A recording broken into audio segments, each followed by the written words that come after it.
Mungu ni mwema na kila wakati.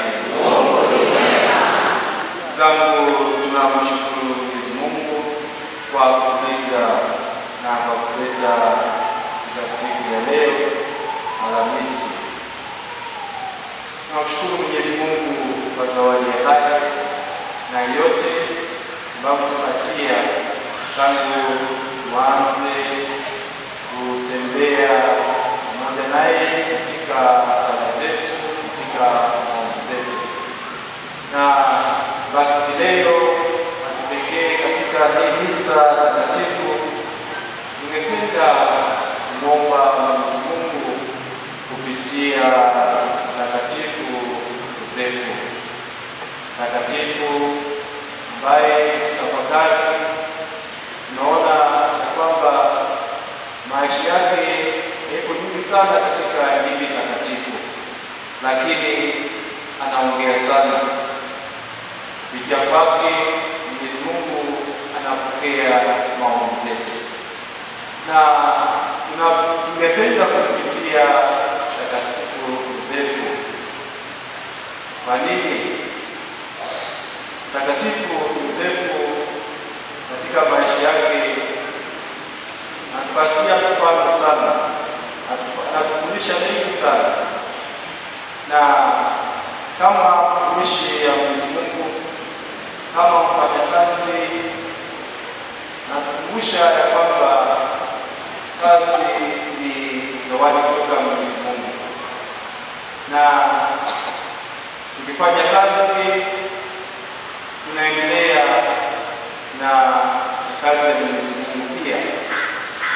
Na sio hivyo tu, kwa kufanya kazi kwake tulifanya kwa upendo na kwa haki, bila kusahau kwamba kwa kufanya kazi amekuwa anapokea hela, lakini amekuwa anapokea hela ya haki, ya upendo, na kutumikia pia vizuri mbele ya Mungu na mbele ya ndugu zake.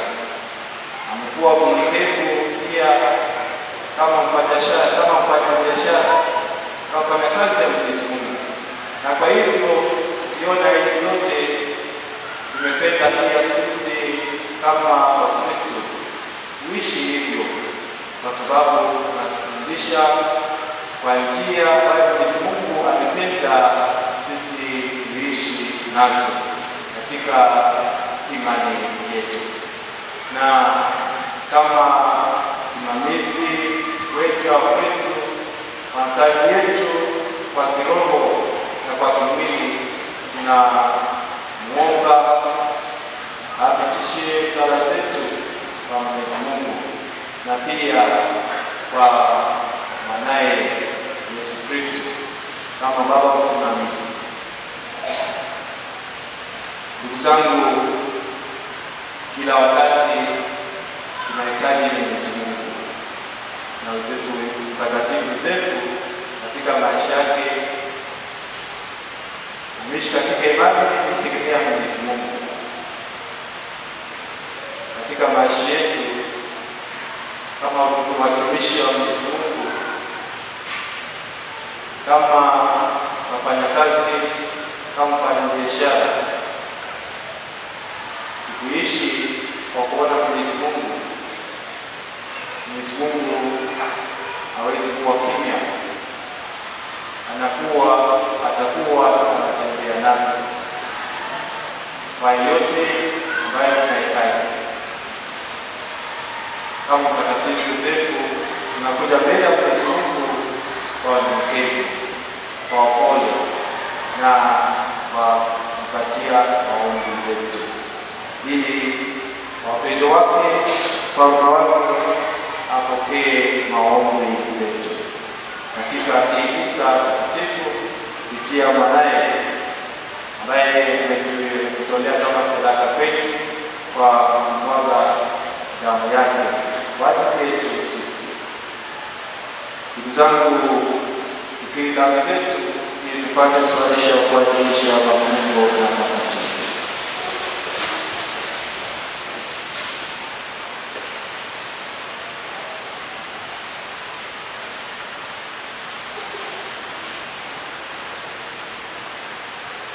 Na kumwambia Mungu Mwenyezi,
Mungu, kwa majaliwa yako yasiyoelezeka, ulipenda kumteua mtakatifu Yosefu awe mume wa mama mtakatifu sana wa mwanao.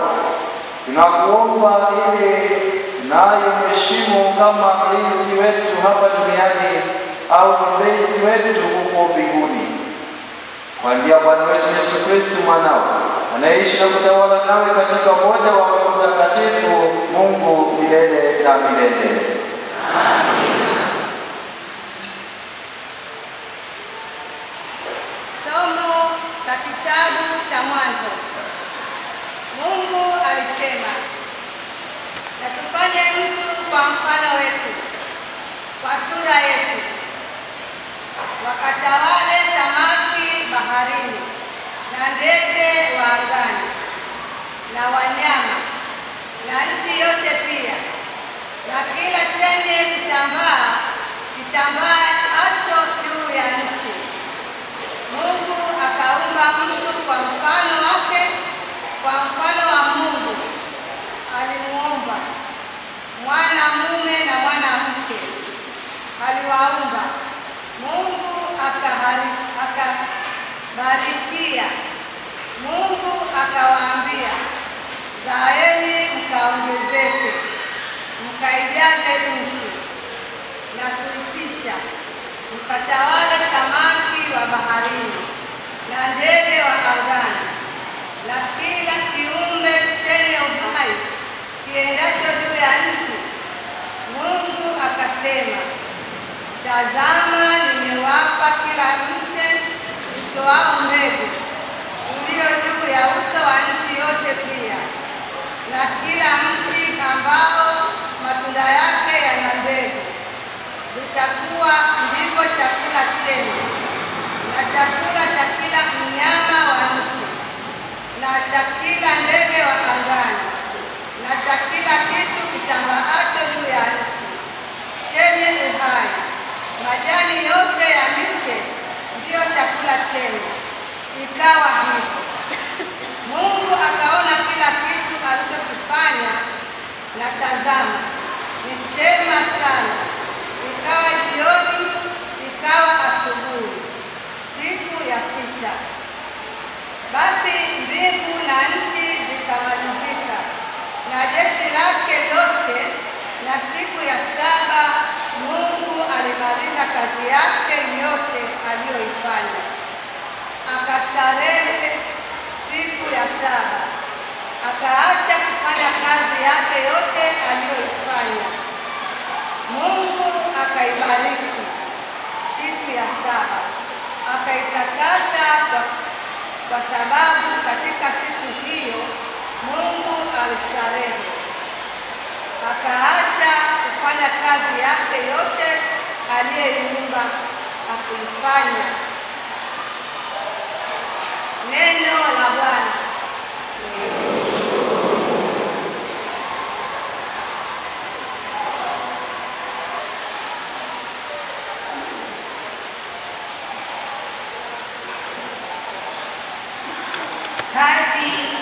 Kazi ya mikono yako Yesu umeithibitisha, Bwana.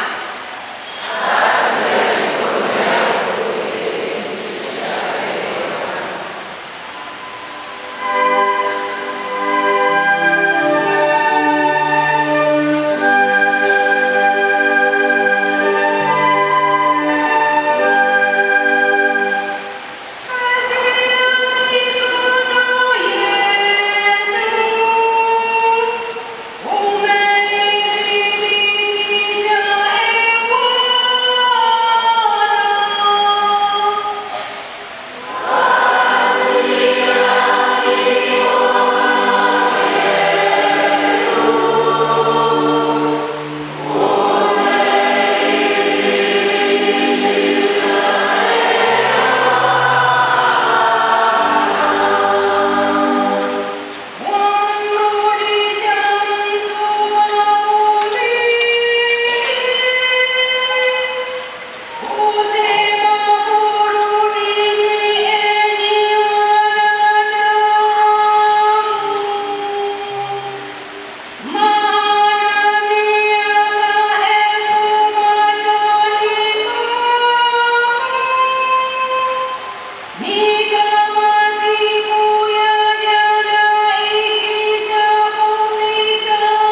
akawafundisha makutano katika sinagogi lao, hata wakashangaa wakasema, huyu amepata wapi hekima hii na miujiza hii? Huyu si mwana wa seremala? Mamaye si yeye aitwaye Mariamu? Na nduguze si Yakobo na Yusufu na Simoni na Yuda? Na mambo yake wote hawako hapa petu? Basi huyu amepata wapi haya yote? Wakachukizwa naye. Yesu akawaambia, nabii hakosi kupata heshima isipokuwa katika nchi yake na nyumbani mwake mwenyewe. Wala hakufanya miujiza mingi huko kwa sababu ya kutokuamini kwao.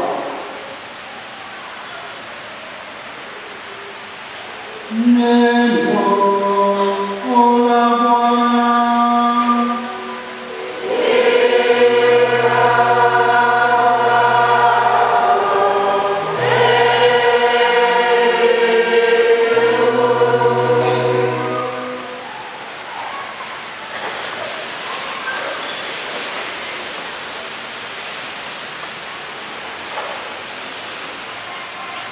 Tumsifu Yesu Kristo. Kristo tumaini letu. Mshukuru huyu Kristo ambaye ni tumaini letu kwa kutupa nafasi nyingine ya kupokea baraka zake. Tumekuja kwa tunajua na tunaamini kuwa nchi na vitu vyote vilivyomo ni vya Mungu.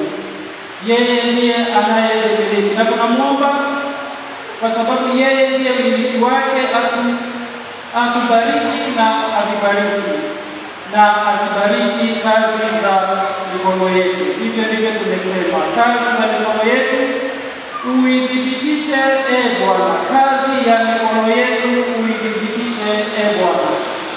Kazi ya mikono yetu uibariki, Bwana. Tunaomba Mungu abariki kazi za mikono yetu. Na kwa nini tunaomba Mungu abariki kazi za mikono yetu? Kwanza kabisa ndiyo kumshukuru tena kwa sababu ametupa nafasi ya kutafakari neno lake na kutukumbusha majukumu yetu kama Wakristo katika kipindi hiki ambacho tumekuwa na hizi semina. Nimekuwa nikiona kama kipindi cha mafungo, mafungo ni wakati mwingine wa kutafakari zaidi kuhusu maisha yetu. Kwa Kiingereza mafungo tunasema ni retreat, ambayo ni lugha ya wanajeshi wanapokuwa vitani. Baada ya kupigana, wanapigana kufika sehemu, kufikia hatua ya kuamua kwanza, wanasema ni retreat, tuende sehemu fulani, tujipange tena, tuangalie jinsi ambavyo tumepigana, alafu turudi tena vitani. Hiyo sasa ndio mafungo. Kwa Kiingereza wanasema retreat, Kiswahili tunasema mafungo. Kwa hiyo tunafika sehemu fulani, kwanza tujipange vizuri. Baada ya kujipanga vizuri, ya kuangalia jinsi ambavyo tumekuwa tukiishi maisha yetu, jinsi ambavyo tumekuwa tukipigana katika hii vita, tuone ni wapi tumefeli. Alafu baada ya kuona ni wapi tumefeli, tuone nguvu zetu zikoje, alafu kuangalia jinsi ya kujiimarisha kama hao wapiganaji au wanajeshi, alafu sasa turudi tena vitani. Hivyo ndivyo tulivyo sisi Wakristo pia. Huko wakati ambapo tunapita tunasema, hebu kwanza tutulie kwanza, tumekuwaje, tumekuwa tukiendeleaje katika maisha yetu ya kiroho, tumekuwa tukiendeleaje, ile nafasi ambayo Mungu ametupa tumekuwa tukitumiaje, zile silaha za vita ambazo tumepewa na Mungu tumekuwa tukitumiaje, kwa sababu tunajua Mtakatifu Paulo hutukumbusha kwa huko kwenye vita vya kiroho, na tunakujua kuwa sisi ndio pia ambao wamepewa sakramenti ya kipaimara, ni maaskari hodari wa Kristo ambao silaha zao za vita si bunduki na mabomu, lakini wanatumia sala, neno la Mungu na mambo mengine mengi ambayo ya kiroho.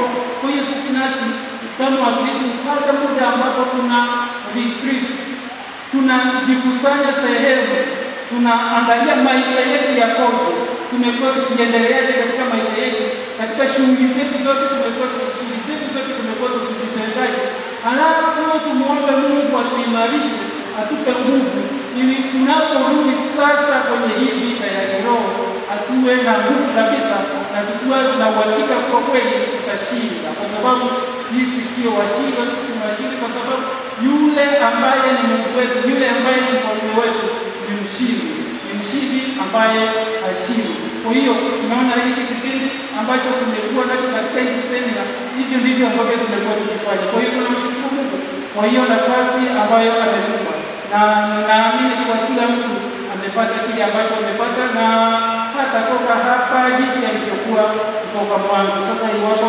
tutarudi maisha yetu, tutarudi yatakuwa jinsi alivyokuwa mwanzo, kuna chochote ambacho kimebadilika, basi itakuwa ni bahati mbaya. Msifu Yesu Kristo. Na pamoja na hilo sasa tutahitimisha tukimwomba Mungu azibariki kazi zetu, kazi za mikono yetu. Hivyo ndivyo tumesema, kazi ya mikono yetu uidhibitishe, Bwana, uibariki hiyo kazi ya mikono yetu. Kwa nini tunaomba Mungu aibariki kazi ya mikono yetu? Ndio, ni kazi ya mikono yetu, yeye ndiye hutupa nguvu. Kwa nini tunaomba abariki hiyo kazi ya mikono yetu?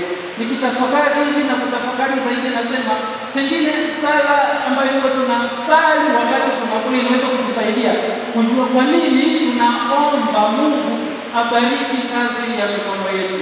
Tunaposali tunasema sehemu ya mwisho, ili Mungu atubariki sisi na chakula chetu na mapaji yetu, ili tukiyatumia tupate nguvu ya kumtumikia vyema, tupate nguvu ya kumtumikia vyema, nguvu za kumtumikia vyema.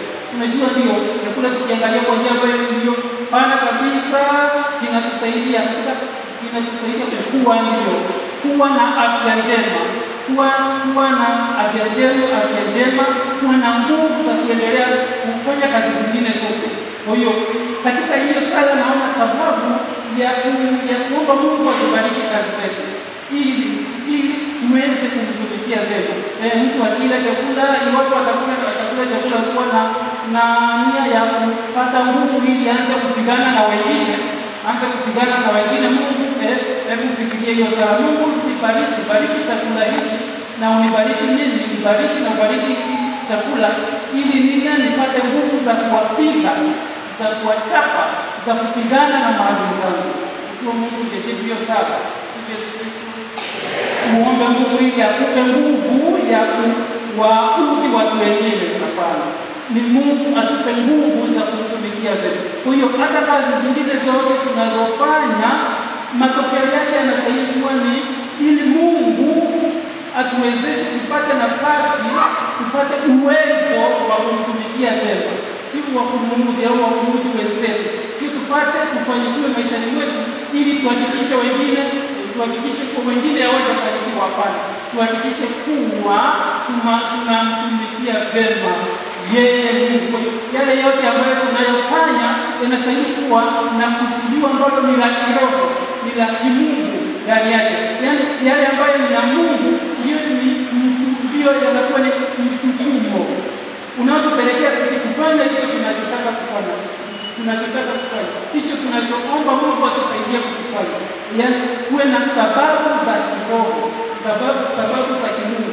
Mungu ambaye ametuumba ili tumjue, tumpende, tumtumikie, na baadaye tuwe pamoja naye mbinguni kumtukuza. Kwa hiyo tunapoomba Mungu azibariki kazi za mikono yetu, tunapoomba Mungu abariki biashara zetu, abariki ardhi yetu, abariki huko kote tunapoishi, abariki wale wengine tunaoishi nao, na tunaliwe ili tuweze kumtumikia, sio tu kumtumikia, lakini kumtumikia vyema.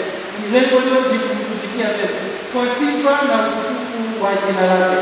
Lakini nini kinachotupa ujasiri wa kujua kuwa ndiyo tunastahili kuomba, na tukiomba tutapata, kwa sababu Mungu alipotuumba alituumba kwa sura na mfano wake, akatushirikisha uhai wake, akatupa hadhi iliyo juu ya wanyama wengine, viumbe vingine vyote, na sisi nasa katika sakramenti ya kibatizo ya ubatizo akatufanya sisi kuwa wanawe na makao ya Roho Mtakatifu. Kwa hiyo sisi ni wana wa Mungu, sio viumbe tu, lakini sisi ni wana wa Mungu. Lakini pia tumesikia yale maneno ambayo aliwaambia hao wazazi wa kwanza katika somo la kwanza: zaeni mkaongezeke, mkaijaze nchi na kuikiisha, mkatawale samaki wa baharini na ndege wa angani na kila kiumbe chenye uhai kiendacho juu ya nchi.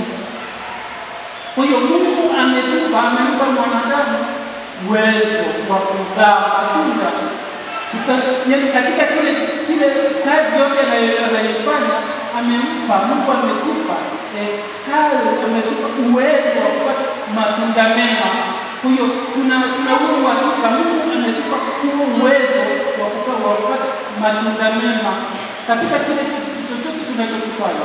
Kwa hiyo ina maana kwa kama tuna matendo mema hatujapata matunda mema, mrudie Mungu, tujiangalie sisi wenyewe ni wapi ya kujatenda vizuri au ni nini ya kuenda vibaya, kwa sababu huu uwezo tunao. Mungu ametupa. Hiyo ndio baraka Mungu aliwapa wazazi wetu wa kwanza, na kupitia hao tumepata hiyo baraka kuwa chochote tunachokifanya tufanikiwe, tuwe na matunda mema. Kwa hiyo tunaweza kuuliza kwa nini, lakini tunamwomba huyo Mungu sasa ili azifanikishe, ili azibariki kazi za mikono yetu, tupate matunda mema katika chochote tunachokifanya, katika chochote tunachokisema, tuwe na matunda mema baada ya kufanya hicho tutakachokuwa tunakifanya. Lakini pia tumesikia jinsi ambavyo Mungu amempa mwanadamu hiyo uwezo wa kutawala, sio kutawaliwa na viumbe, lakini kuvitawala. Sasa wakati mwingine watu wengine wanasikia kuhusu kutawala, wanaweza kuelewa kwa njia nyingine ya kuwakandamiza wengine au ya kuwafanyia mambo ambayo si mazuri, lakini au ya kuanza kuharibu mimea, viumbe vingine, kuwa ovyo, kukata miti ovyo kwa sababu yeye ni mtawala. Hapana, utawala ambapo ni utawala kwema ni kule ambapo kunahakikisha mtu amepata matunda mema, ambapo kuna kusudio la kupata yale ambayo ni mema, matunda yale ambayo ni mema, kama ni kuhifadhi kwa mfano mazingira yao mazuri, kuhakikisha kila huko tunapoishi tumetengeneza mambo yao mazuri. Huku ndiko kutawala, sio kutawala ambapo ni kwa kuharibu, lakini ni kutawala ambapo ni kwa kuendeleza mambo yao mazuri. Kwa hiyo tumehakikishiwa hilo, Mungu ametuhakikishia hiyo, na kwa sababu hiyo tuna huo ujasiri wa kwenda mbele za Baba yetu ambaye anatupenda sana, ambaye yuko tayari kutubariki na kubariki kazi za mikono yetu. Na tunapomwomba atubariki, tunapomwomba asibariki kazi za mikono yetu, tukumbuke kuwa tunastahili pia kuwaheshimu wengine wale tunaoishi pamoja nao. Tunaweza kudharauliwa. Tumesikia jinsi ambavyo Yesu Kristo anadharauliwa na watu wa kwao, anawadharau, wanamdharau, wanaona huyu ni mtoto wa seremala. Na haya yote ambayo anasema ameyatoa wapi? Wapi ameyatoa huyu mtoto wa seremala? Mtoto wa seremala anatoa haya yote wapi? Wanamdharau. Na sisi katika hilo tunakumbushwa, iwapo tutadharauliwa, ndio tukumbuke mwanafunzi si mkuu kuliko mwalimu wake. Yesu Kristo tukumbusha hiyo, ili tunapokutana na hizo changamoto tukumbuke yale ambayo Bwana wetu Yesu Kristo alipitia na tusikate tamaa.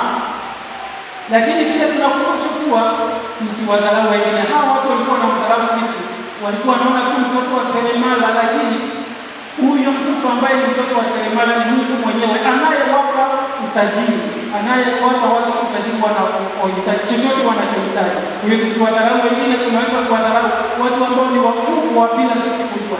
Iwapo hata kama utaona ukiwa katika hali nzuri na kiasi gani, tunachostahili ni kuombea, sio kuwadharau. Kwa hiyo katika tunapoomba Mungu asibariki kazi za mikono yetu, tunamwomba asibariki kazi za mikono ya watu wengine na tusiwadharau pia. Lakini pia tunapomwomba Mungu tukumbuke utajiri halisi. utajiri ulio wa kiroho. Tuangalie kwa yale yote ambayo tunapata maishani mwetu yasipelekee sisi tukakosa vipawa ambavyo vya milele vinavyodumu milele, utajiri wa kiroho. Yesu Kristo utuuliza kuna faida gani mtu kumiliki ulimwengu wote alafu roho yake haijangamiza ipoteze? Kwa hiyo pamoja na kwamba tunaomba mafanikio maishani mwetu ya kimwili, pia tuombe mafanikio ya kiroho, tuweze kudumu katika imani yetu, tuweze kuwa karibu na Bwana wetu Yesu Kristo ambaye ndiye mzabibu wa kweli. Tukiwa karibu naye hatutanyauka, tukiwa karibu naye hatutakosa kile tunachohitaji. Katika muktadha wa misa takatifu, kwa sababu tunajua misa takatifu ndiyo sala ambayo ni kuu, ni sadaka ya Bwana wetu Yesu Kristo, ambayo uwepo wake sasa unawezesha uwepo hapa wakati huu ambapo Yesu Kristo ambaye alijitoa sadaka msalabani, anajitoa leo sasa hivi. Huyu ndiye tunayemkimbilia. Tunakumbushwa sisi kama Wakristo tunayestahili kumkimbilia, na tunapostahili kwenda tunapoona kuwa tuna changamoto, tunapoona kuna yale tunayohitaji, tumwendee Yesu Kristo.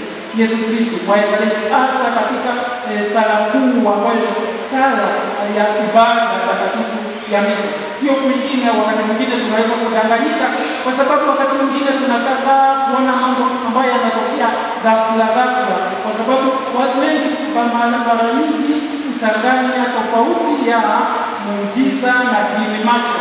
Kwa hiyo wanataka ile tunaita magic miracle. Watu wengi huwa wanachanganya. Kwa hiyo watu wanataka wakisali waone matokeo ya papo. Ni kama kusema na kuwe na mwanga, alafu unaona kuna mwanga mara moja. Mungu, mawazo ya Mungu sio kama mawazo yetu. Tukienda mbele ya Mungu tukimwomba ile tufanyie afanye kile tunachomuomba kwa haraka au kwa mujibu wa jinsi tunavyofikiria, itakuwa ni kama vile tunamwamuru Mungu. Tunamwomba lakini tunakumbuka tunachosema katika ile sala ya Baba yetu, mapenzi yako yatimizwe.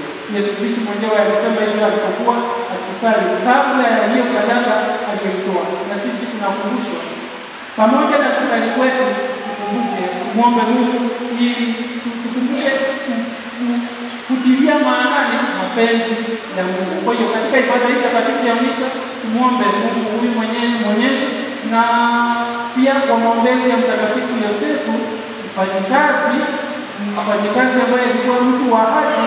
Mungu atusaidie tuishi jinsi anavyotaka yeye, tuishi kwa karibu naye, na aendelee kweli kuzibariki kazi za mikono yetu, na saidie pia tuwe na utajiri sio tu wa kimwili, lakini wa kiroho.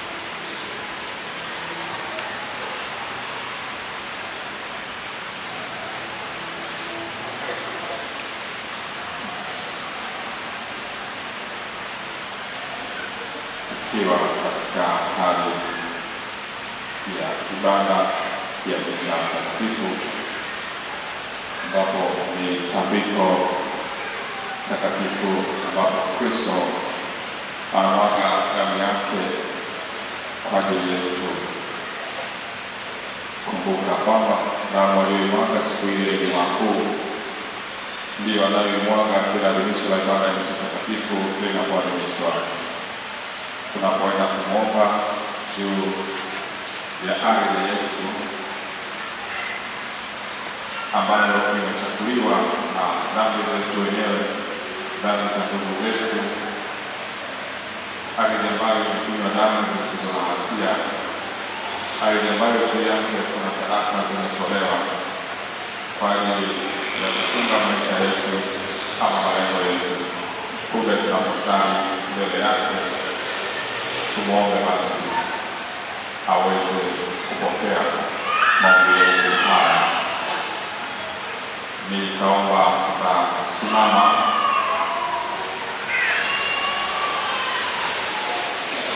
alafu utakuwa umeshikilia ardhi yako mkononi.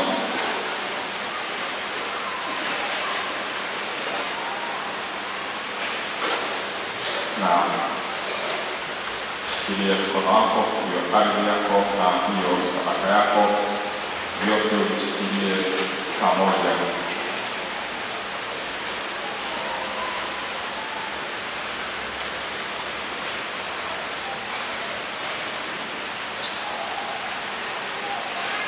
Kwa hiyo tutasimama na padre akiwa amesimama kwa nafsi ya Kristo, akishuhudia yale ambayo tunayaomba.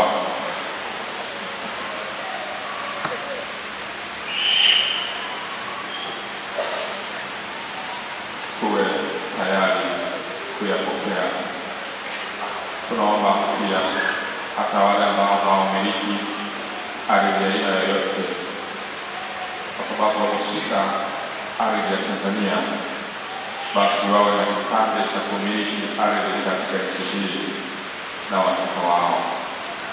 Ardhi iliyoshika yenye muunganiko na ardhi ya nchi nzima na dunia nzima, basi kubali kila utakapokanyaga ama utakapoenda kufanya biashara au kazi, basi ardhi hiyo ikukubali na ikupokee vyema. Tasali kwa pamoja. Tunasimama hivyo hivyo, mimi nimeruhusu kupiga magoti, lakini wengine usimame na padre atanyosha mkono wake, mikono yake juu yetu kwa ajili ya kubariki yale tunayoomba. Basi tusali kwa pamoja. Ee Mungu Baba mwenye huruma, pamoja na sadaka ya mwili na damu ya mwanao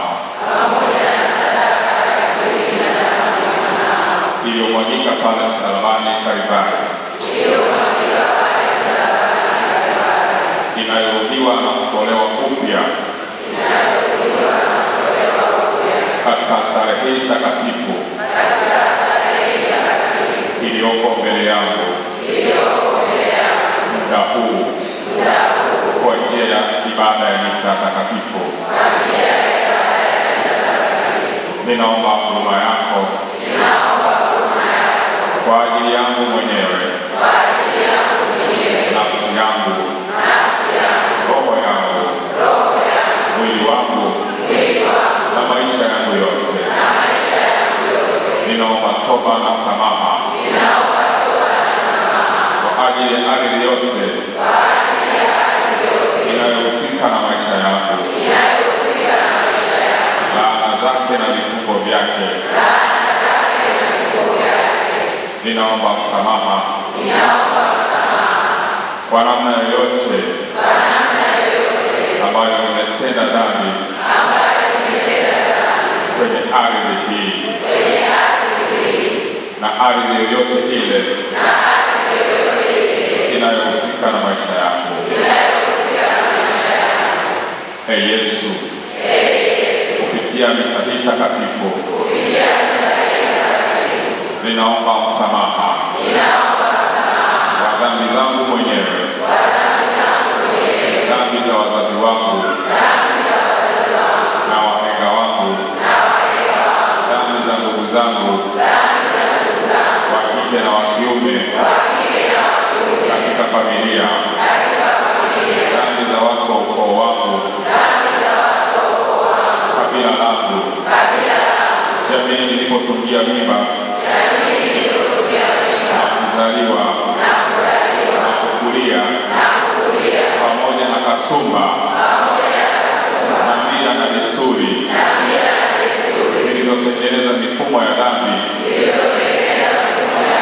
na maovu katika jamii niliyoishi, hasa ibada za miungu kama ushirikina, matambiko, uchawi, uganga, mazingaombwe, ili macho, ibada za mila potofu, utoaji mimba, mwagaji damu wa kila aina,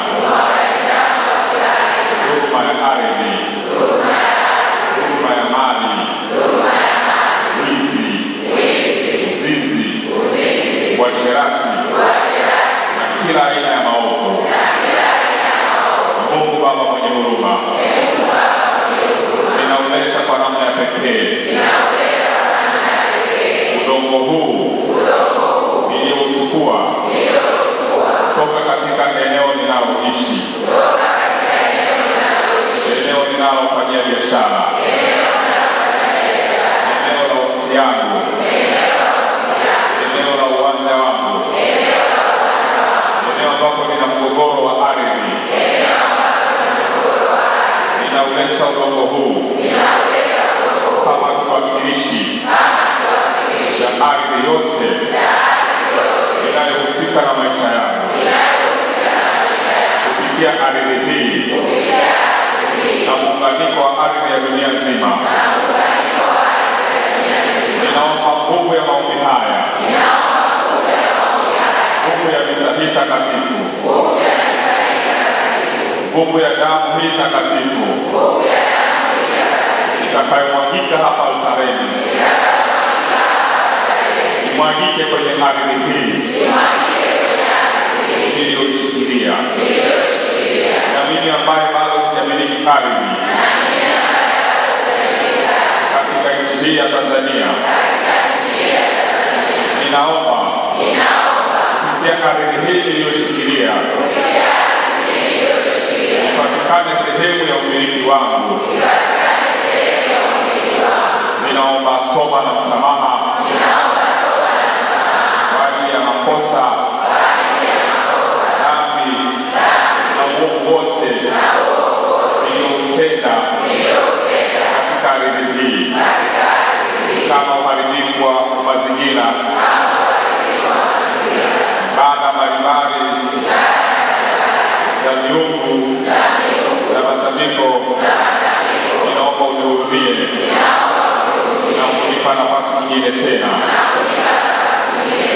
Bwana wangu Yesu Kristo, kwa neema hiyo ninasimama mbele zako nikiomba huruma yako kwa ajili ya malango yote ya uumbaji yenye kutenda kazi katika muunganiko na ardhi ambayo ni ardhi yenyewe,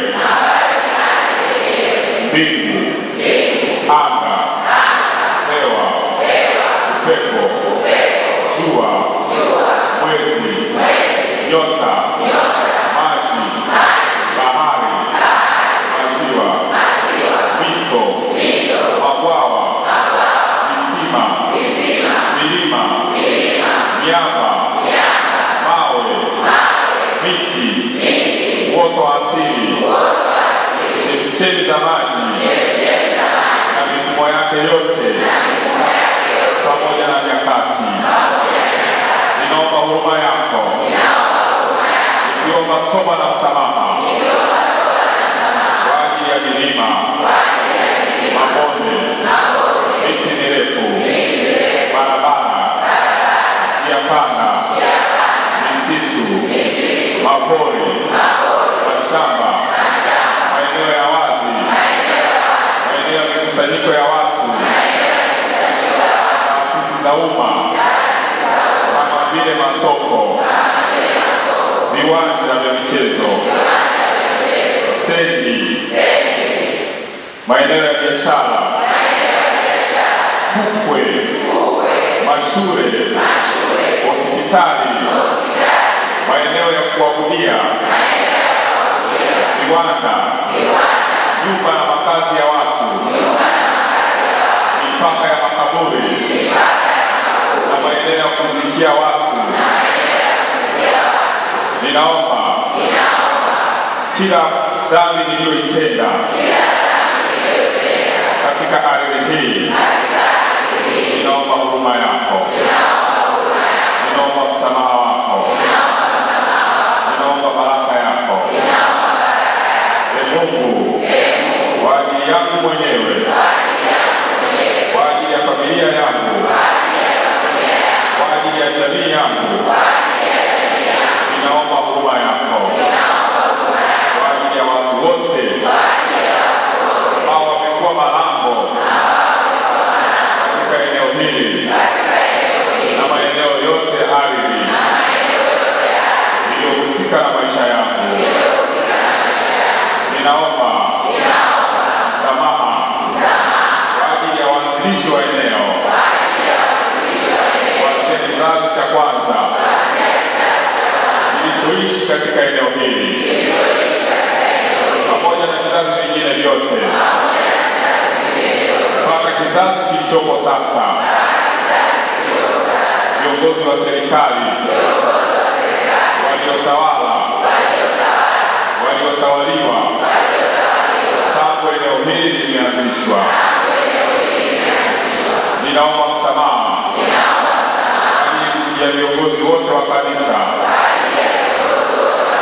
tangia wamisionari wa kwanza mpaka viongozi wa sasa, waamini wote tangu wabatizo wa kwanza mpaka walioko sasa, waamini wa madhehebu mbalimbali na dini zote, tangia waanzilishi wao hata walioko sasa. Ninaomba huruma yako kwa Mungu, kwa ajili ya waganga na wachawi walioishi na wanaoishi kwenye eneo hili, walio malango na wasio malango. Ninafanya toba nikiomba huruma na msamaha kwa ajili ya machifu, makuhani wa kimila, makuhani wa miungu, makuhani wa mizimu, pepo na majini, makuhani wa uganga na uchawi, waliowahi kuishi katika eneo hili na wanaoishi mpaka leo. Ninaomba huruma kwa ajili ya dhambi na maovu na mambo yote yasiyofaa yaliyofanywa na hawa wote katika eneo hili, ikiwa ni pamoja na utoaji wa kafara mbalimbali kwa miungu, zikiwemo kafara za watu, wanyama, mazao, pombe, maziwa, mafuta, udi, maji, vumba, mwagaji damu, mwagaji lima, misukule, ulaani watu, mazindiko, tiba na kutwalisha eneo hili kwenye miungu. Ninaomba msamaha, ninaomba msamaha.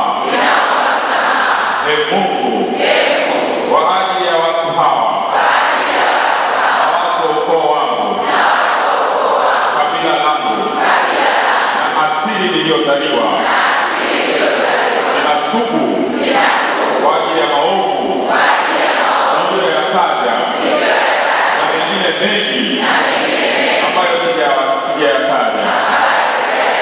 Ninaomba unihurumie. Ee Bwana, utusamehe na kutuponya dhambi zetu na maovu yetu, laana zote na misiba isiyo na hatia iliyozikwa kwenye ardhi hii.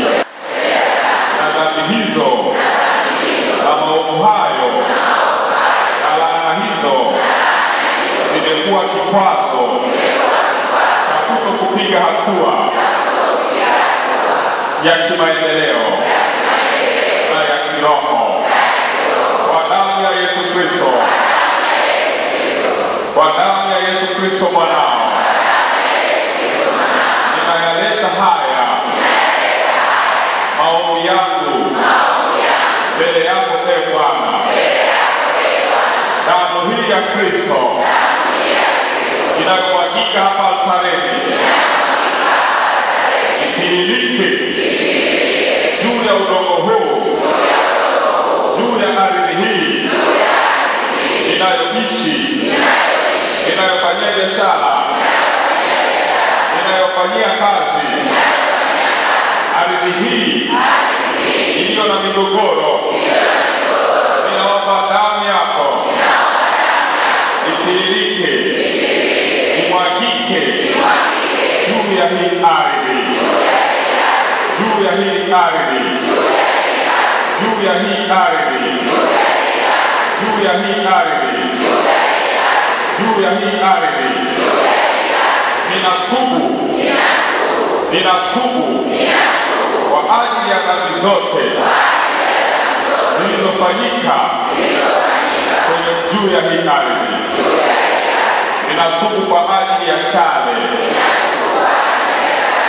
tatuu, alama nyinginezo zenye utambulisho wa mwovu Shetani tulizokubali kupikwa, kupewa au kutiwa mwilini au mahala pengine popote ili kudhihirisha ushiriki wetu na madhabahu ya Shetani katika ardhi hii. Ninaomba damu ya Yesu iliyotukomboa na kutulipia madeni yetu yote ikatiririke juu yangu, juu ya kila mmoja wa familia wangu. Aidha, ninaomba damu hiyo ikatiririke katika madhabahu zote zilizoko juu ya ardhi, zilizoshikilia mafanikio yangu na kuyazuia. Damu hii takatifu ikanikomboe. Ninatubu kwa ajili ya makondo ya uzazi, vitovu, kucha, nywele, damu, manii, ute wa ukeni, mate, makohozi, nyesi, mikojo, viungo vya mwili, nguo, dawa, ilizi, maji tuliyoogea, viziba na vitu vingine vyovyote tulivyovichimbia au kuvihifadhi katika makazi tunayoishi. Ninaomba damu ya Yesu Mwana wa Mungu aliye hai ikatiririke katika ardhi hii. Lolote baya lililotamkwa juu ya ardhi hii, juu ya maisha yangu, damu hii takatifu inapotiririka hapa ikaifungue hii ardhi iliyofungwa. Ninaitapisha hii ardhi, chochote kilichohifadhiwa ndani yake ambacho kimekuwa kikwazo kwangu. Damu ya Yesu ikaitapisha hii ardhi. Kila uchawi uliotegwa kwenye hii ardhi, damu ya Yesu ikausafishe huo uchawi.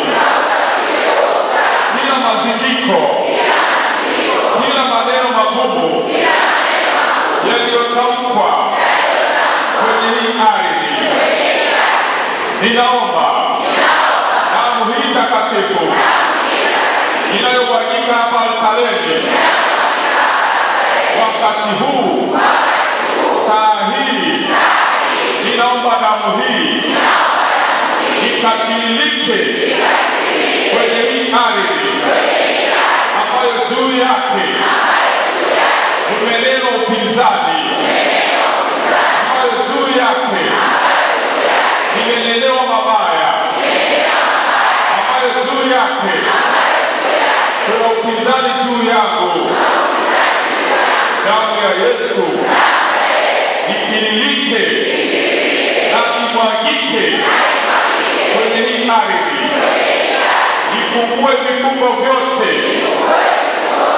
laana zote, mikosi yote iliyotamkwa kwenye hii ardhi. Damu ya Yesu inayomwagika altareni ikathibitike, ikaongee kwenye hii ardhi.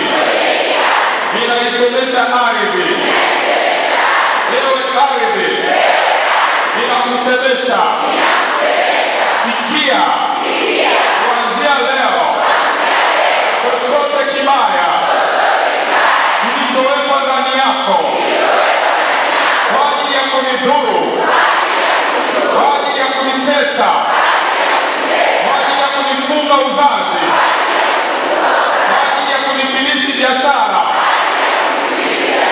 ewe ardhi, chochote kilichosemwa ndani yako ninakusemesha saa hii kwa damu ya Yesu. Chochote kibaya, chochote kibaya, alama yoyote, ibada yoyote, mazindiko yoyote, uchawi wowote ambao umefanyika juu yako, sadaka yoyote, sadaka yoyote ambayo imetolewa juu yako kwa ajili ya kunifunga, kunirudisha nyuma, ninakusemesha kwa sauti ya damu ya Yesu. Kuanzia leo ninafuta kila laana, kila maneno magumu ambayo yamesemwa juu yako ili unizuie. Na mimi leo ninasimama kama kuhani katika ulimwengu wa kiroho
uchawi, maelekezo ya waganga, maelekezo ya magonjwa, maelekezo ya ajali, maelekezo ya misiba, maelekezo ya magomvi, maelekezo ya ugomvi, kuanzia leo ninakuapiza kwa kutumia damu ya Yesu, usipokee chochote kibaya kitakachosemwa kwa ajili yangu. Ewe ardhi, ewe ardhi, ewe ardhi, ewe ardhi, ewe ardhi, ewe ardhi, ewe ardhi, ewe ardhi, ninajifungua kutoka kwako vifungo vyovyote vilivyofungwa vya kutokumiliki ardhi. Ewe ardhi, navifungua hivyo vifungo kwa damu ya Yesu, kwa damu ya Yesu, kwa damu ya Yesu, kwa damu ya Yesu, kwa damu ya Yesu, kwa damu ya Yesu. Ewe ardhi, ninatamka kwamba mahali popote nitakapokanyaga katika nchi hii, usinikatae, unipokee, unisikilize. Mahali popote nitakapokanyaga katika ardhi hii, nitakumiliki, nitakumiliki, ninakusemesha kuanzia leo, wageuke maadui zote, maadui wote, maadui wote watakaokuja kwa nia mbaya, uwashambulie, uwakatae. Kuanzia leo, kila adui wa upande wa giza atakayekuja juu yako kwa ajili ya kujiteketeza, umwangamize. Kuanzia leo, kila kikao cha ubatili, cha watesi kitakachofanyika juu yako hakitafanikiwa. Kila nia mbaya itakayopangwa juu yako ili kuniangamiza, nia hiyo haitatimia, haitatimia. Ewe ardhi, ewe ardhi, ninakutapisha laana zote ulizotamkiwa juu yangu, na kutapisha hizo laana, magonjwa yote, mafarakano yote, utasa wote, umaskini wote uliotamkwa juu yako ili kunifunga, ninatapisha kila kilichochimbwa, kila kilichofutiwa ndani yako, kila kilichofutiwa ndani yako kwa lengo la kunifunga mahali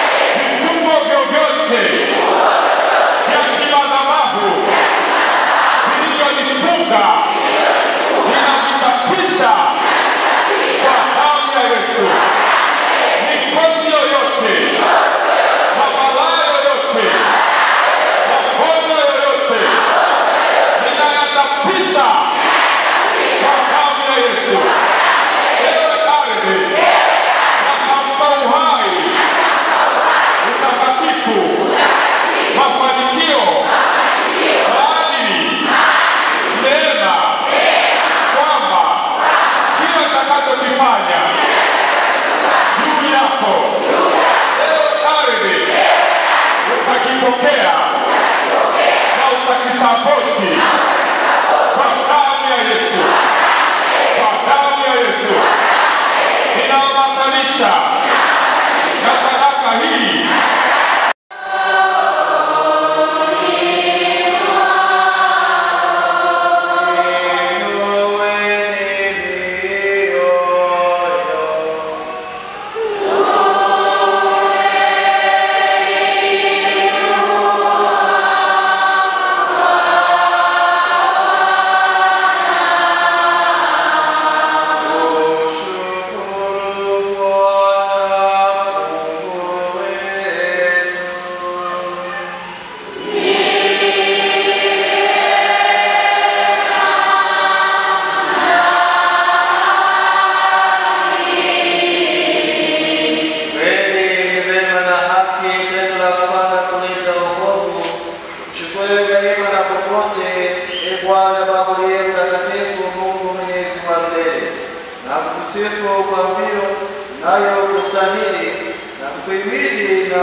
vipaji hivi ambavyo tumekitolea ili tutakaze kwenda kujifunza kwa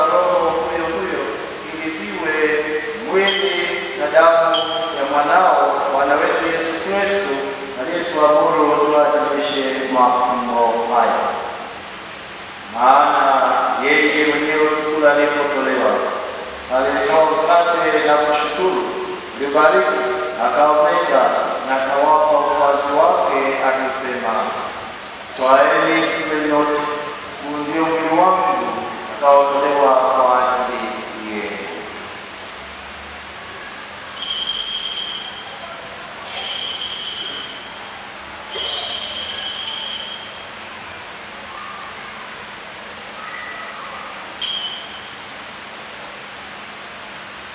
Vivyo hivyo baada ya kula, akitoa kikombe na kushukuru, alikibariki na akawapa wafuasi wake akisema, twaeni mle nyote, hiki kikombe cha damu yangu, damu agano jipya na milele, itakayomwagika kwa ajili yenu na kwa ajili ya wengi kwa maondoleo ya dhambi, kwenye miliki kwa ukumbusho wangu.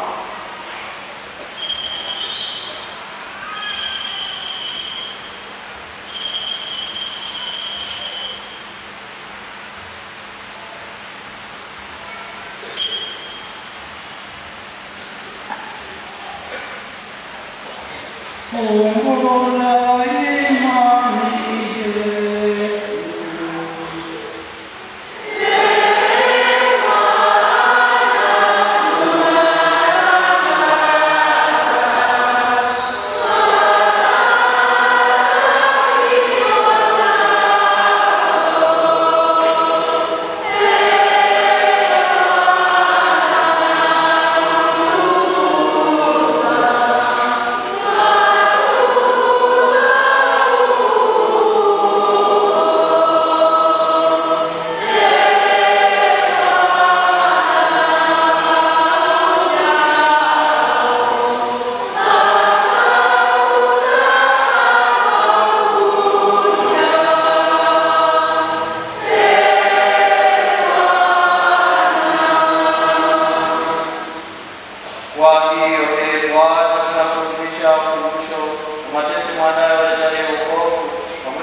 Sikilize kwa wema sala za jamaa hili na hapa mbele yako. Baba aliye mtakatifu, kwa huruma yako sasa kwa wana wote waliotaliwa kote duniani, wapokee kwa wema katika ufalme wako ndugu zetu marehemu na wote waliotangulia wakiwa wamekupendeza, nasi na ili kufika katika ufalme huo, ili pamoja tusherehekee utukufu wako ya Kristo Bwana wetu, ambaye kwa njia yake umejalia ulimwengu mema yote.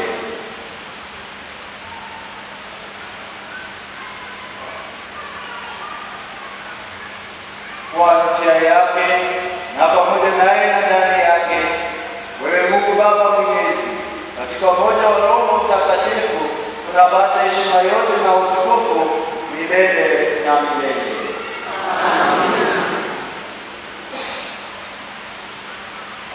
Kwa kuchagizo la Mwokozi wetu, tukipata fundisho yake ya kimungu, tunathubutu kusema Baba yetu Ufalme wako uje,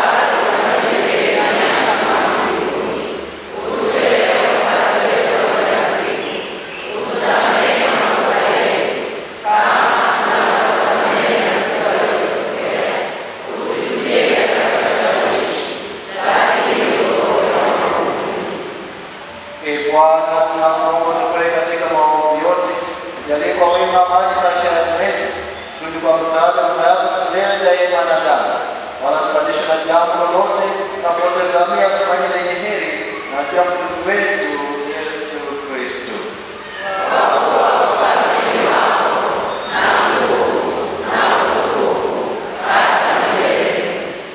Bwana Yesu Kristo, niwaambia mitume wako, amani nawaacheni, amani yangu nawapa. Sitazame damu zetu, ila tuimani kanisa lako. Upende kujalia amani na umoja kama lilivyo mapenzi yako, wanaishi na kutawala milele na milele. Amina. Amani ya Bwana iwe daima nanyi. Peane amani.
Tazama mwana kondoo wa Mungu, tazama damu ya ulimwengu iliyoruka kwenye karamu ya mwana kondoo.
Mheshimiwa waamini na taifa lote la Mungu kwa ujumla wake, tumsifu Yesu Kristo.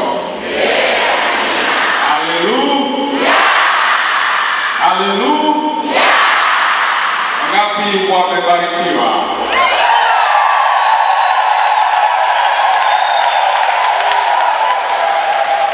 Basi tunamshukuru Mungu kwa makuu yake, almost siku 11 ambazo tumekuwa pamoja. Hongereni kwa nyote ambao mmehudhuria siku zote na walau mmehudhuria hata kama ni siku moja au siku mbili. Tujipongeze kwa makofi ya kutosha.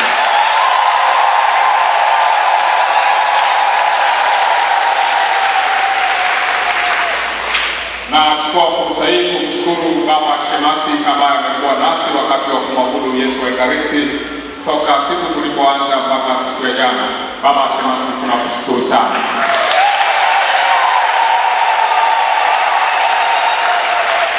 Na ninaamini kwamba wakati mwingine nikikutana na wewe utakuwa tayari padre.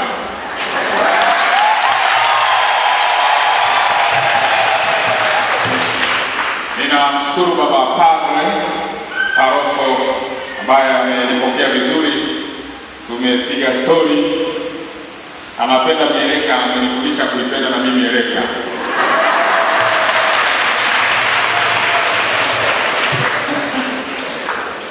Na mshukuru Baba Padre John Paul kwa mema mengi ambaye toka tumefahamiana amekuwa baba mwema sana. Asante sana Baba Padre.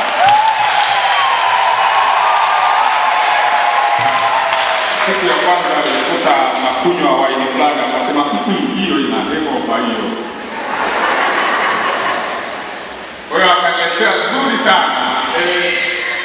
Sasa huko napoenda sitaipata wapi baba?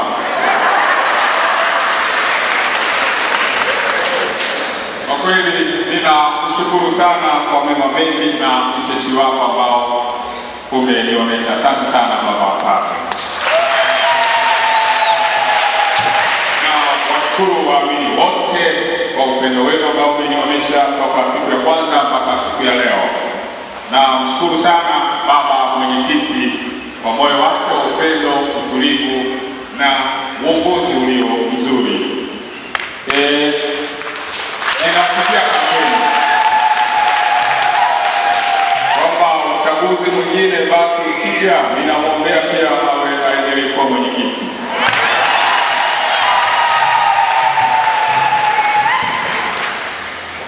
Basi nachukua fursa hii kuaga kwa sababu leo ndio hitimisho letu la semina. Nitakuwa safarini siku ya Jumamosi alfajiri kuelekea Mwanza, alafu baadaye Punda ambapo atakuwa na semina kanisa kuu itakayoanza Jumapili hii Dominika hii pale kanisa kuu Jimbo Katoliki la Punda. Kwa hivyo mniweke kwenye sala na maombi yenu. Mimi naahidi kwamba nitawaombea na nitawakumbuka kila wakati nitakapokuwa nakutana na Yesu wa Ekaristi na kuzungumza naye.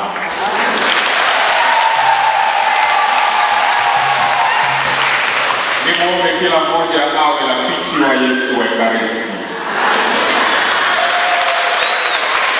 Ukiwa rafiki wa Yesu wa Ekaristi, mambo mengi utakutana nayo mbele ya huyo Yesu wa Ekaristi.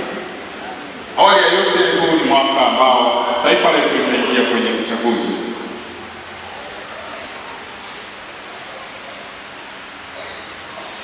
Ni waombe wale tulio na nafasi. Tunahitaji kuwa na Wakatoliki ambao wako kwenye mifumo ya kiuongozi ya taifa, ambao wanaweza wakaleta mageuzi chanya kwa raia wake, wanawake na wanaume, vijana na watu wote ambao tuna hiyo karama ya uongozi.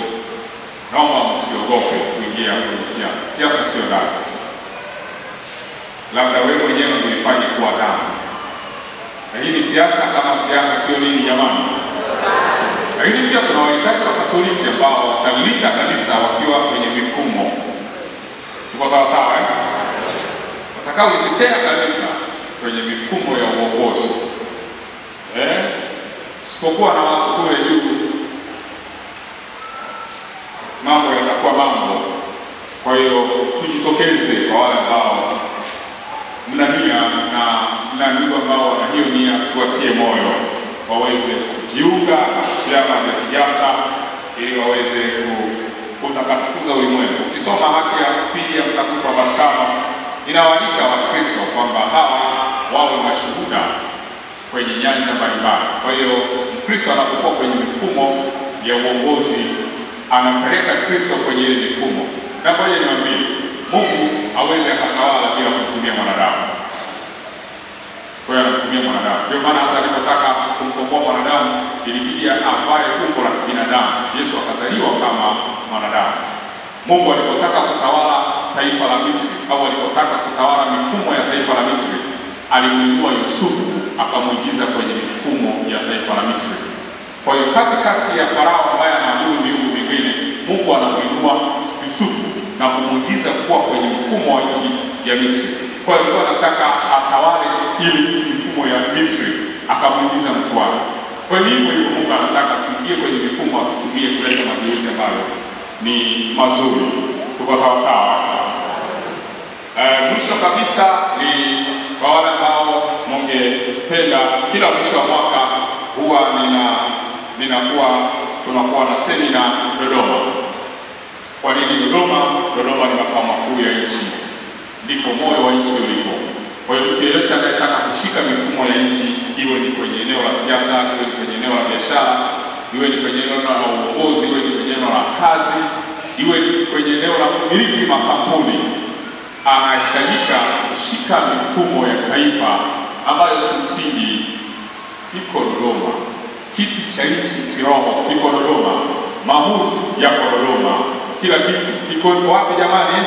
Dodoma. Sio unaelewa hiyo hivi? Tokea Dodoma sasa unaweza ukaamrisha mikoa mingine ikafunguka kwa ajili ya biashara yako. Tokea Dodoma unaweza ukaamrisha mifumo mingine ikakupokea, kama ni kampuni au kazi ikakupokea. Tuko sawa sawa Tunahitaji wafanyabiashara wakubwa kwenye kanisa. Si hivi aliyemzika Yesu alikuwa maskini au alikuwa tajiri? Alikuwa nani? Alikuwa tajiri. Yusufu alimatari. Ndio alipigia yule mfalme simu, Herode akapigia simu, "Oya, nataka nichukue mwili wa jamaa ni mziki." Mbona maskini hakusogea pale? Kwa sababu maskini hakuwa na access ya kwa Farao, kwa Herode. Lakini mfanyabiashara anachukua simu, anampigia mheshimiwa rais, "Ba hili na hili na hili na hili." Kwa hiyo tunahitaji Wakristo ambao tuko kweli kwenye hilo eneo.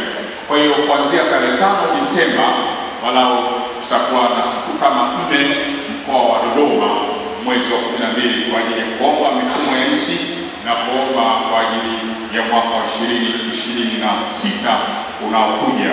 Mungu atufungulie mifumo iweze kutukubali, mifumo iweze kutusikiliza, mifumo iweze kutupokea. Na mwisho kabisa, kwa wale ambao wangependa kujiunga na grupu letu la WhatsApp, kwa tunasali rozari ya huruma ya Mungu saa 9 kamili usiku, na baadaye kuna padre anatusaidia kuadhimisha misa saa 9 hiyo online kupitia Zoom, Google Meeting. Kwa hiyo ukiwa na simu yako kapakua application ya Google Meeting, link inapotumwa, kama una nafasi muda huo au siku hiyo, unaweza ukajoin na wenzako walioko karibia majimbo mbalimbali hapa Tanzania kusali hiyo rozari ya huruma ya Mungu. Lakini pia kuna baadhi ya siku ambazo nikipata nafasi huwa natoa mada kwa dakika 15 tu, wanaokuwa ni Jumatatu, Jumatano na Ijumaa, huwa nina kama dakika 10 au 15.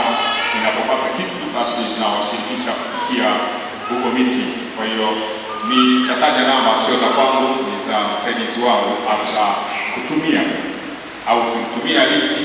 Ukimtumia jina naweza kukuunga kwenye hilo grupu kama uko interested. Lakini pia unaweza kuwa unapata ratiba zangu ninapokuwa mkoa fulani, unaweza join.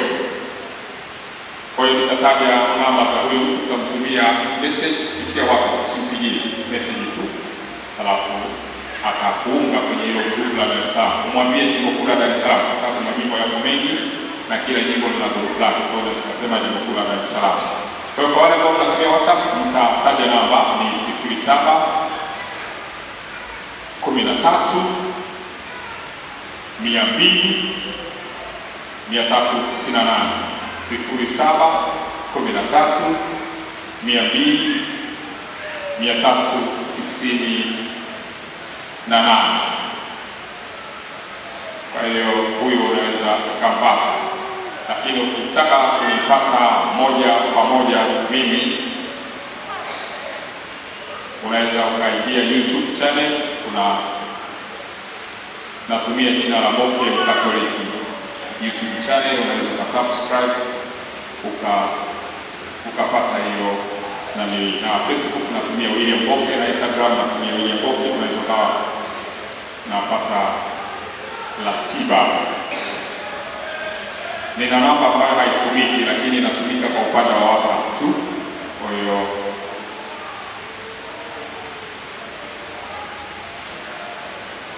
unaweza hata ukiingia kwenye hili grupu, basi unaweza ukaniona, kwa sababu huwa natuma clip fupi. Unaweza ukaniona na ukapata mawasiliano yangu. Mwisho kabisa, basi kwa wale ambao kupata kile kitabu cha maombi yangu ushindi wangu, leo ndio kitakuwepo kwa mara ya mwisho hapo nje. Pata kopi yako, kumwambia mtoto wako au rafiki yako au mtu yeyote yule. Naahidi kwamba wakati mwingine nikipata nafasi nitarudi tena.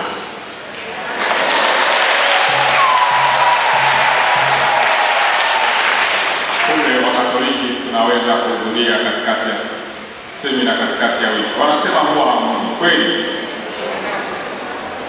Mmeanza tunamwona mnajijua. Tumsifu Yesu Kristo. Basi asanteni sana. Mungu awabariki.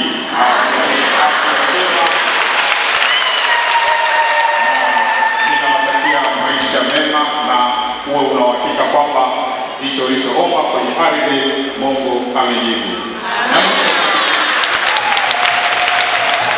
Mwisho kabisa, ninawaombea na kuwatamkia wale ambao hawajapata usawa.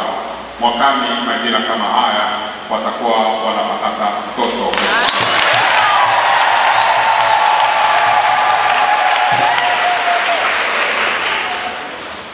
Tumsifu Yesu Kristo. Jubilei 2025, mahujaji wa matumaini.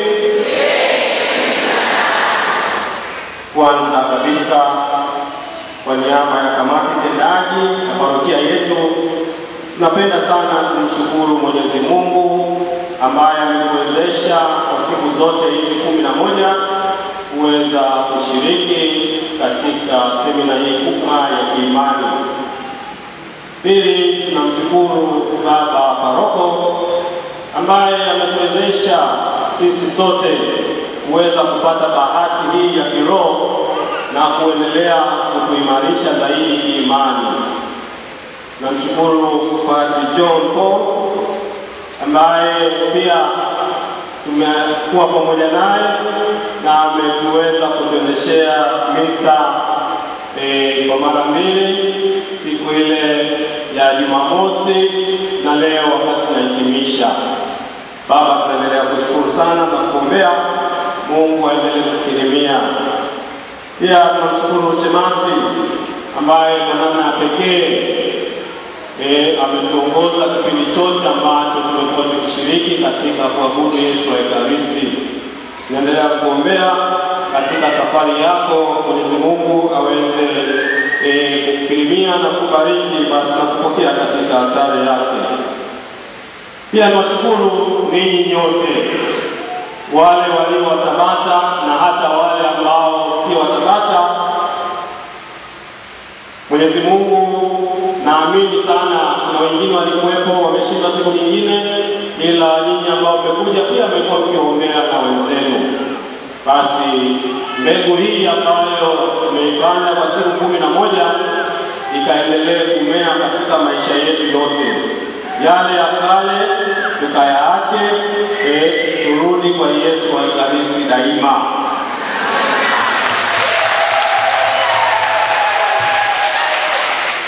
Basi jitahidi kila wakati usiache kupata maandiko matakatifu kila siku. Hiyo itakukumbusha siku 11 tulizotembea pamoja, na magumu yoyote ambayo yataendelea kuja, basi Yesu ataendelea kuwa kiongozi wetu sote. Tuendelee kumwombea sana ndugu yetu William Mboke, ambaye kwa kweli sasa amekuwa ni sehemu ya parokia.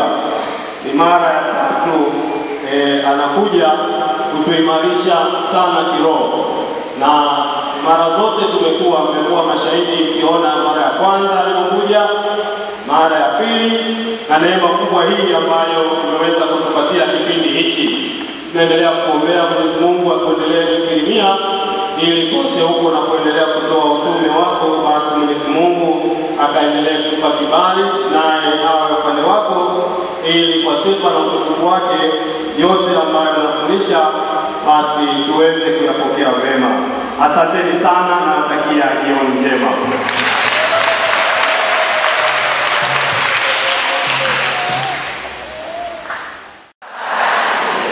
Kila wakati tukiendelea kumshukuru Mwenyezi Mungu, kama pia tunapenda kushukuru sana William Mboke kwa hizi siku zote kuwa nasi, kwa kuonyeshea njia ya sala na kuwa karibu na Yesu Kristo katika Yesu. Asante sana ndugu.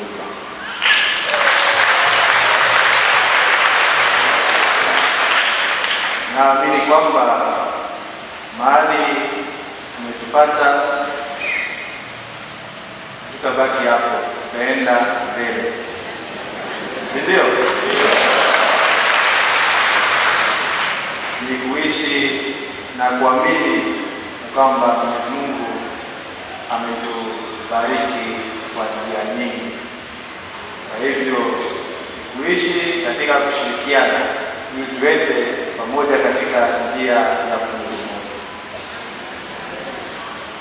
Ya mwisho ni kumwomba William atuombee sisi dunia ya mapadri, sista, pia waamini wote wa Tabata, na situsahau katika sala zake, na sisi pia tutaendelea kumwombea.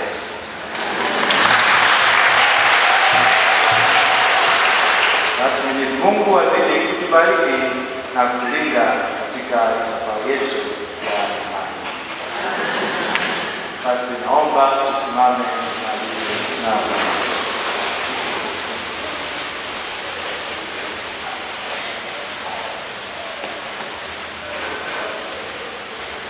Bwana awe nanyi.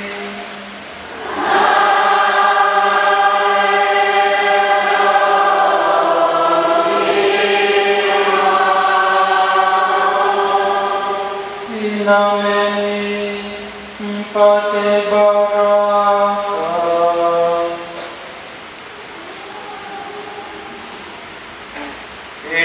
Bwana, tunakuomba watu wako wapokee baraka yako takatifu, na kwa zawadi ya uhai, ya kazi, ya biashara na ya ardhi, waepukane na madhara yote, na wajalie yote tunayotumaini kwa njia ya Kristo Bwana wetu.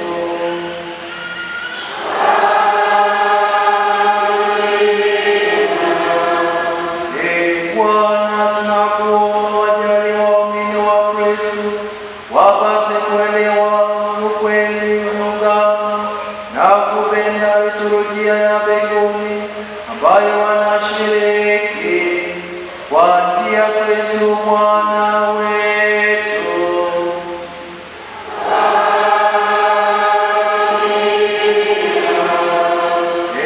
Bwana, tunakuomba uwe radhi kuwajalia waamini wako msamaha na amani, ili watakaswe na maovu yote na wakutumikie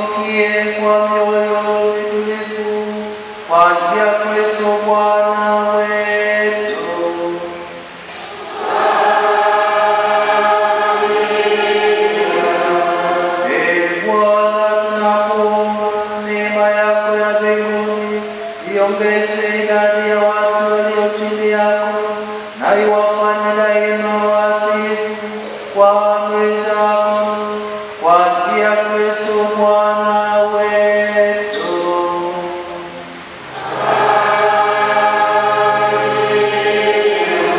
Na baraka yake Mungu Mwenyezi, Baba na Mwana na Roho Mtakatifu iwashuke na ukang'anye daima.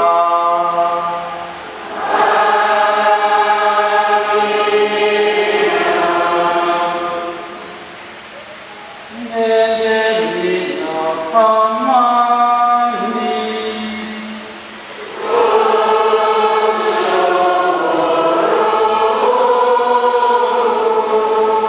Moyo mtakatifu wa Yesu, moyo safi wa Bikira Maria, mtakatifu Yosefu, nawatakieni heri njema.